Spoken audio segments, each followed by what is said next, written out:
W1D1 that have to be close quarter combat, but instead they're actually going to shuffle over to Orianna. And champions like Orianna, Azir, Zoe, Z is repositioned for additional haymakers, etc. And also, given the fact that Roach has built this more teamfighty type style, it lends itself even more to just getting the showstopper and diving on in. Now we understand why they picked this, by the way, as the barrel comes down. Great ult there from Noguri, but is it going to be enough to keep him alive as he's just getting punted around? Faker surviving. This is going to be a 5-plate first turret blood Tristana. Tenny and Effort both have, oh man. Yeah, Kaz is in position, but is the counter hook going to be there? Effort flashes himself back, bullet time comes down, Canyon gets the heal from Nuclear and survives. Nuclear picks up one of the kills, as now that boot back from the barrel, probably enough to secure him a double. Showmaker grabs the kill for himself. Red before he's strong enough to fend off any opposition. Play comes in, but misses the hook. And now Effort finds himself in an odd position. The pullback after the kick comes in, and that's what was supposed to happen last time. There's the face smash. There's the showstopper from Roach. This is the team fight set that we will... She will. And probably even going to be able to actually get the turret. T1's also going to be able to pick up the Mountain Dragon for themselves. And so at the end of this, they're ahead. That secured the first kill. Really beautiful Australia to here in Korea, where the coronavirus has certainly found a few targets. Doing what we can. I beg your pardon? I believe there's 15 right now. Yeah, I think 15 or 16, yeah, cases so far, but a lot of people being very diligent. You'll go onto the train and everyone has a face mask, so doing our very best to try and keep everyone safe. Public metro and just people in public in general is actually where I'm living right now in Incheon. Or Nuclear with the Infernum set up for himself, and that is a beautiful hook. Just from the darkness, and Faker's clear anywhere from 259 to 305. Tends to be genuinely lose. Ooh, I don't know. Because Dean Morgan is one of the best actors.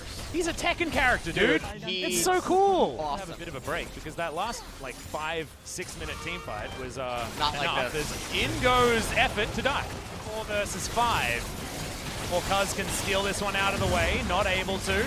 That's a free Baron going. Is actually what's going to end up happening. Well, longer than that. Oh yeah, sorry, at least 15 minutes. So that is realistically, everyone can kite away from you. Everyone has repositioning tools. Everyone has movement speed. Definitely can start to highlight some of his weaknesses, but also show you, well, you can. Slams out of the way as Roach wants to try and stop Noguri, but he can't do it. Super Saiyan 2, too strong. And they have to just watch this in a turret fall. Now T1 will lock down the Dragon Soul. Actually really risky. But if they can win this team fight, it certainly will be good news for them, and T1 now have the Dragon Soul to help them out. Oh! There's the Gravitum. It's going to get a snare onto the set, but he's not exactly the target they want. 2-man Shockwave into the backside, but Roach is so strong. The Aphelios immediately gets rid of Faker, and now Barrel lands a hook from beyond the grave. Canyon gets the kickback, but Roach uses it as a taxi. Teddy has taken down the Thresh, but can they actually find the team fight because Nuclear is so damn strong? Not going to have him just yet. Has himself the Severum now, cycling it back and forth. Not exactly a lot of range, but the DPS that these weapons have from Nuclear is really high. The minions are going to die, so it looked like T1 was actually thinking, we're going to get the inhibitor turret at the very least, but you can see the problem T1 is in. They remain calm. We do have many, many weeks to go. As, okay, that's the ultimate. That's going to start things off here. Effort taking a lot of damage. Q is going to register. Possible taxi into the back line, but that is going to be the disengage.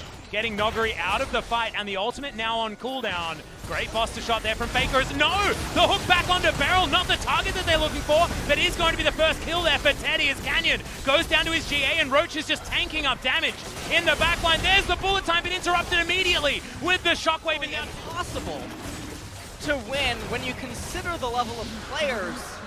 What if you're Damwon here and you think that you're losing because you fell behind early, or you attribute it to Dragon Soul, everything T1 could ever want to help win this one. They have to be so careful. Gunblade active actually utilized right there by Nuguri. If you... They can't do this. There's just no way for them to even get to these siege minions. It's Baron Elder. You can have any team comp. You can have Teemo right now, and he would still probably be a menace. So they need to just give up. Sorry, Teemo is always a menace, by the way. What? He's always a menace. Well, T1, they're getting themselves towards the last remaining inhibitor. And Damwon are doing their very best to wait this one out. Elder Drake has dissipated. Now would be this a time is a fair fight now, where Damwon can actually try and get in, but just to get out of the way of all of those abilities flying at him from Damwon. Showmaker trying to clear effort, maybe looking for a hook on him. Yep, keep your eyes on Canyon. Doesn't find that Q. He's the one that wants to start up these fights, but Teddy says no, he's just going to try and obliterate 4 people by themselves. Oh, they're going to shred the Nexus! Space. Yep, this is just game over. T1 have turned around that game 1 loss and will take the 2-1 over Damwon in the first match of 2020 Spring.